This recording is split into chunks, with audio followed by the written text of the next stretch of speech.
वैकुंठ में सदा सदा आनंदित रहता हूं। शनिदेव के संदेश को सुनकर उद्विग्न होने की आवश्यकता नहीं है। नारायण नारायण। प्रभु, वास्तव में हम शनिदेव के संदेश को सुनकर व्यथित नहीं हैं, अपितु विचलित हैं। शनिदेव अपनी विध्वंसक विनाशक कुदृष्टि से महारानी सुनीति के भविष्य का सर्वनाश कर देंगे। परम भगवत भक्त नारद, ये तो तुम्हें भली भांति ज्ञात है कि हम अपने भक्तों के आदर्श आराध्य हैं। हमारा आचरण हमारे भक्तों को संकट काल में प्रसन्न रहने की प्रेरणा देता है। किंतु स्वामी, महादेवी, मां के हृदय में ममता का ही वास होता है। आप सुनीति को समस्याओं में घिरा देखकर व्यग्र हो गई हैं। किंतु क्या प्रभु? महादेवी, मृत्युलोक के हर प्राणी को अपने पूर्व जन्मों के कर्मों के अनुसार दंड और मानसिक यातना अनिवार्य रूप से भुगतने पड़ते हैं। उस समय जो अपने कष्टों को हमारा स्मरण करते हुए सहन कर लेते हैं, उनके कष्टों को और दुखों को दूर करना हमारा उत्तरदायित्व बन जाता है। नारायण नारायण। हे प्रभु, महारानी सुनीति को पूर्व जन्मों के कष्टों से अधिक तो शनिदेव का अहंकार पीड़ित कर रहा है। नारद, शनिदेव के हर कार्य में उनका अहंकार और दूसरों को पीड़ित करने की ही कामना होती है। यदि वे ऐसा नहीं करेंगे तो विध्वंसक शक्ति संपन्न उनका कुदृष्टि प्रधान अस्तित्व ही समाप्त हो जाएगा। किंतु वे कब तक ऐसा करते रहेंगे स्वामी? महादेवी, शनिदेव भी हमारी दृष्टि का एक अंग हैं। उनके आचरण और दुष्कर्मों को देखकर उद्विग्न ना हो। जगदीश्वर के जगत में शनिदेव का आचरण अनुचित है। क्या उन पर अंकुश लगाना उचित नहीं होगा? महादेवी, शनिदेव के आचरण से आप व्यग्र हो गई हैं। इसी कारण वास्तविकता को समझने की इच्छुक नहीं हैं। अर्थात इस संसार में जो कुछ भी घटता है वो जगत पालक के नाते हमारी इच्छा से ही घटता है। हमारे इच्छा संसार से शनिदेव का आचरण अलग नहीं है। महादेवी लक्ष्मी और परम भगवत भक्त नारद, आप दोनों ही इस सत्य से अपरिचित नहीं हैं। ये संसार मेरी लीला मात्र है। स्वामी, आपके लीला संसार में शनिदेव जैसी विध्वंसक शक्तियों को प्रोत्साहन क्यों प्राप्त हो रहा है? देवर्षि नारद, क्या आप भी अपनी माता जैसा ही प्रश्न पूछने के इच्छुक हैं? प्रभु, पुत्र अपनी मां से तो विपरीत हो नहीं सकता। जब इस संसार के कण कण को आपसे गति प्राप्त होती है, तो शनिदेव जैसी विध्वंसक शक्तियों का क्या काम? नारायण नारायण। नारद, तुम्हें ज्ञात है इस संसार की रचना हमने क्यों की? हमें विश्वास नहीं होता कि तुम दोनों इस सत्य से अपरिचित होगे। कहीं ऐसा तो नहीं कि हमसे सुनने के लोभ में तुम दोनों अपना अज्ञान प्रदर्शित कर रहे हो?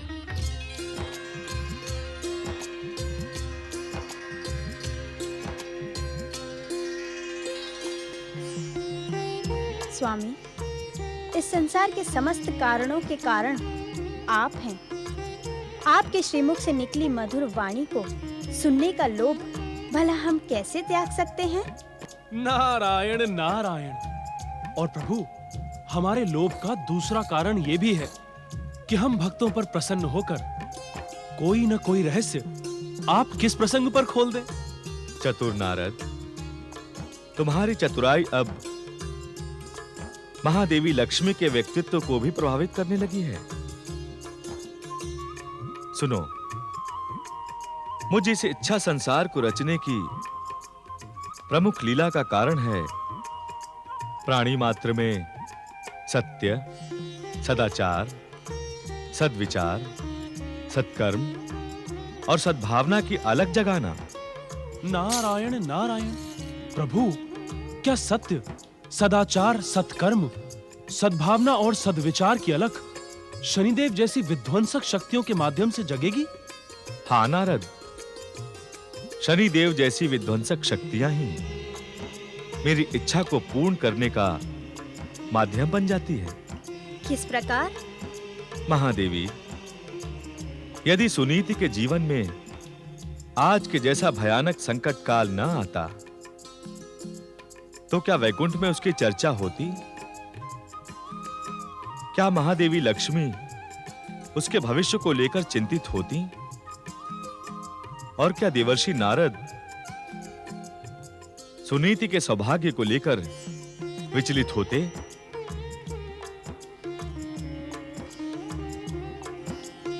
ज्ञात है कि सुनीति की पुकार वैकुंठ में कब पहुंची? कब? जब शनिदेव स्वयं सुनीति के सौभाग्य के विरुद्ध शत्रु भाव से खड़े हो गए। वास्तव में शनिदेव जैसी विध्वंसक शक्तियां ही मेरे इस लीला संसार में मेरे भक्तों की कठिन परीक्षा लेने का कार्य करती हैं। नारायण नारायण। किंतु त्रिलोकीनाथ, शनिदेव का अहंकार इस सत्य को स्वीकार नहीं करता। हम इस सत्य को स्वीकार करने के इच्छुक भी नहीं हैं। किस कारण? महादेवी, जिस दिन शनिदेव को इस परम सत्य का ज्ञान हो गया, उस दिन वे अपनी विध्वंसक, विनाशक, भयानक और मारक कुदृष्टि पर विश्वास करना छोड़कर आप और देवर्षि नारद की भांति भगवत भक्ति में लीन हो जाएंगे। तब अपने लीला संसार को अपनी इच्छा अनुसार गति देने के लिए हमें एक और शनिदेव का निर्माण करना पड़ेगा। इसी कारण हम शनिदेव के कार्य में बाधा पहुंचाने के इच्छुक नहीं हैं। ऐसी स्थिति में सुनीति का क्या होगा स्वामी? महादेवी, हमें अपने भक्तों की रक्षा करना भली भांति ज्ञात है। हमारी इच्छा के अनुसार शनिदेव सुनीति के सौभाग्य के विरुद्ध कार्य कर रहे हैं। वे हमारी इच्छा से ही इस कार्य में एक निश्चित स्थान पर पहुंचने के पश्चात ठहर जाएंगे। नारायण नारायण। अर्थात तब महारानी सुनीति की शनिदेव की कुदृष्टि से रक्षा होगी और वे अपने निश्चित सौभाग्य को प्राप्त करेंगी। तुम्हारे कथन से ऐसा प्रतीत होता है नारद कि अब तुम हमारी भावना को भली भांति समझ गए हो। नारायण नारायण। तो अब इस क्षण के पश्चात धैर्यवान महारानी सुनीति के जीवन का नया अध्याय प्रारंभ होगा और भविष्य में जो कुछ भी होगा वो सुनीति के पक्ष में शुभ ही होगा। हे अंतर्यामी, शनिदेव जैसी विध्वंसक शक्तियों के वास्तविक रहस्य को आपके श्रीमुख से सुनकर नारद का जीवन धन्य हो गया। अब मुझे आज्ञा दे। नारायण नारायण।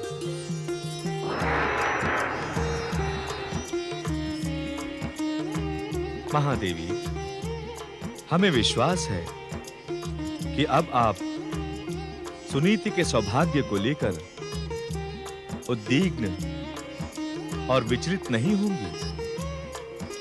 स्वामी, आपके मनमोहन स्वरूप का दर्शन ही समस्त चिंताओं का नाश कर देता है। शनिदेव की वास्तविकता और सुनीति का भविष्य जानकर मेरा मन परम आनंदित हो गया। आप धन्य हैं स्वामी।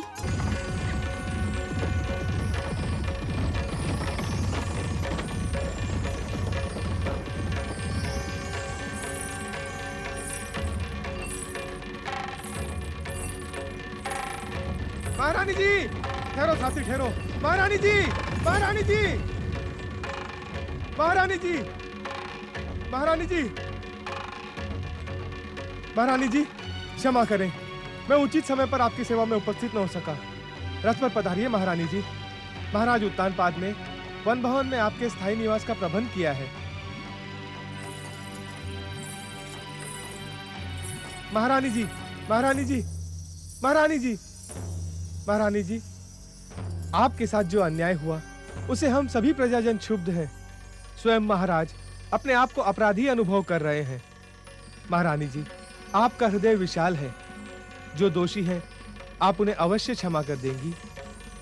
महामंत्री जी, मैं अपने कर्म और भाग्य के अतिरिक्त किसी और को दोषी नहीं मानती। मैंने निश्चय किया है कि दुख और संकट का ये समय मैं अपने आराध्य जगदीश्वर श्री विष्णु की आराधना में बिता दूंगी। किंतु महारानी जी, मुझे प्रभु के अतिरिक्त किसी की दया की आवश्यकता नहीं है। आप महाराज का भेजा हुआ रथ लेकर लौट जाएं। महारानी जी, आपके राजमहल छोड़ने के पश्चात महाराज विचलित, उद्विग्न और व्यग्र हैं। यदि वे सुनेंगे कि आपने रथ और वन भवन को स्वीकार नहीं किया तो उनकी चिंता और अधिक बढ़ जाएगी। महामंत्री जी, आप महाराज से कहें कि वे मेरे विषय में किसी प्रकार की चिंता ना करें। मेरे रक्षक स्वयं भगवान विष्णु हैं। मेरे साथ वही होगा जो त्रिलोकीनाथ की इच्छा होगी। नहीं महारानी जी, मैं आपको इस भयानक वन प्रदेश में इस प्रकार गमन करने नहीं दूंगा। आप हट ना करें महामंत्री सुदत्त। महारानी जी, पुत्र यदि माता से हट नहीं करेगा तो किससे करेगा? स्थितियों के सम्मुख विवश होकर आज कंपिला की परंपराएं परिवर्तित हो रही हैं, किंतु मैं तो परिवर्तित नहीं हो सकता महारानी जी। आज तक समस्त कंपिला वासियों ने आपसे अपनी माता और महाराज से पिता का स्नेह प्राप्त किया है। अब वे संबंध समाप्त हो गए हैं। नहीं महारानी जी, नहीं। माँ और पुत्र के संबंध कभी समाप्त नहीं हो सकते। आयु में भले आप मुझसे छोटी हो, किंतु सत्य तो यही है कि आपके संस्कारों को पाकर कंपिला देश धन्य हो गया। आप त्याग की देवी हैं, ममता की मूर्ति हैं, प्रजावत्सल हैं। मुझे इस प्रकार निराश न करें महारानी जी, अन्यथा। अन्यथा क्या? यदि आपने मेरी बात को स्वीकार नहीं किया तो मैं अस्वस्थ महाराज की चिंता को छोड़कर इसी वन में हट ठान कर बैठ जाऊंगा और कभी कंपिला लौटूंगा ही नहीं। क्या कहा आपने? स्वामी, महाराज अस्वस्थ है? क्या हुआ उन्हें? उत्तर दे महामंत्री, क्या हुआ उन्हें? क्या हुआ महाराज को? पटरानी सुरुचि के हठ के कारण जब विवश होकर आपने राजमहल का त्याग कर दिया तो उन्हें गहरा आघात लगा। एक बार तो वे अचेत भी हो गए और चेतना लौटने पर आपका ही स्मरण करते हुए उन्होंने मुझे आपकी गुप्त सहायता करने का आदेश दिया। अब कैसा स्वास्थ्य है स्वामी का? मैं अभागन तो उन्हें देखने भी नहीं जा सकती। महारानी जी, राजवेद जी ने महाराज का उपचार प्रारंभ कर दिया है। यदि सब कुछ सामान्य रहा तो प्रातः तक महाराज स्वस्थ हो जाएंगे। सामान्य तो तब होगा महामंत्री जी जब वो दुष्टा सुरुचि सामान्य रहने देगी, तब ना। सुखिया माई, पटरानी के लिए अपशब्द निकालकर विष्णु भक्ति में लीन मन को क्यों मेला कर रही हो? मुझे पूर्ण विश्वास है कि महाराज के अस्वस्थ होने से सुरुचि भी व्यग्र होगी। वे एक बार महाराज को देखने अवश्य आई थी, किंतु उसके पश्चात उन्होंने स्वयं को कक्ष में बंद कर लिया है। वत्स देश की दासियां भी भीतर प्रवेश नहीं कर पा रही हैं। महामंत्री जी, ऐसी स्थिति में महाराज को अकेला छोड़ना उचित नहीं है। मैं स्वयं कंपिला नहीं लौट सकती, किंतु आप तो महाराज के समीप रहें। महारानी जी, जब तक आप वन भवन में सकुशल नहीं पहुंच जाती, तब तक यशोदत्त अपना मुख महाराज को नहीं दिखाएगा। बिटिया रानी, ज्ञात नहीं समय हमारी कैसी परीक्षा ले रहा है। हमें महाराज के प्रस्ताव का सम्मान करते हुए शीघ्र ही वन भवन पहुंचना उचित होगा।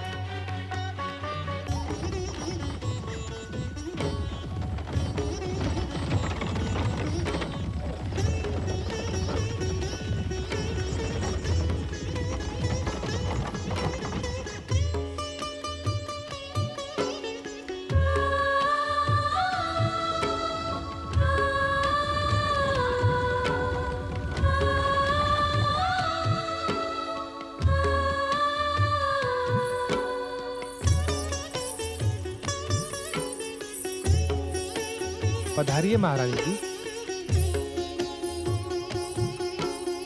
महारानी सुनीति की जय हो। महामंत्री जी, मुझे इन सेविकाओं की तनिक भी आवश्यकता नहीं है। मेरे साथ मेरी सुखिया माई है। महारानी जी, इन सब व्यवस्थाओं के पीछे महाराज की ही इच्छा है।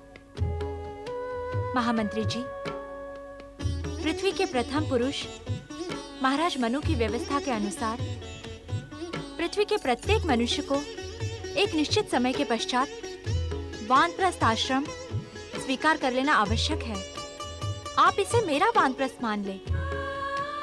मुझे सेवक और सेविकाओं की आवश्यकता नहीं है। महारानी जी, ये वन बालाएं, ये सेविकाएं पहले से इस वन भवन में नियुक्त हैं। कंपिला राज की ओर से प्रतिमास इन्हें वेतन भी दिया जाता है। इस वन भवन में रहने वालों की सुरक्षा के लिए इनका रहना अनिवार्य है। इन्हें इस वन के चप्पे चप्पे का पूरा ज्ञान है।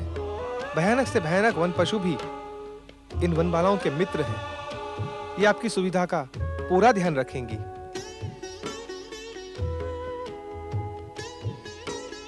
फिर भी यदि आपकी इच्छा न हो तो मैं इन्हें सेवा से हटा देता हूँ। बिटिया रानी, यदि तुम्हारे आदेश के कारण महामंत्री सुदत्त जी ने इन वन बालाओं को वन भवन की सेवा से हटाया, तो तनिक सोचो, ये कहाँ जाएंगी, कहाँ रहेंगी? नहीं महामंत्री जी, ये वन बालाएं मेरी सखियां बनकर मेरे साथ ही रहेंगी। जैसी आपकी आज्ञा महारानी जी। मैं समय समय पर आपकी सेवा में उपस्थित होता रहूंगा। अब मुझे आज्ञा दीजिए। महाराज मेरी प्रतीक्षा कर रहे होंगे। महामंत्री जी, महाराज के स्वास्थ्य का शुभ समाचार किसी भी प्रकार मुझे शीघ्र ही भिजवा दे। जो आज्ञा महारानी जी।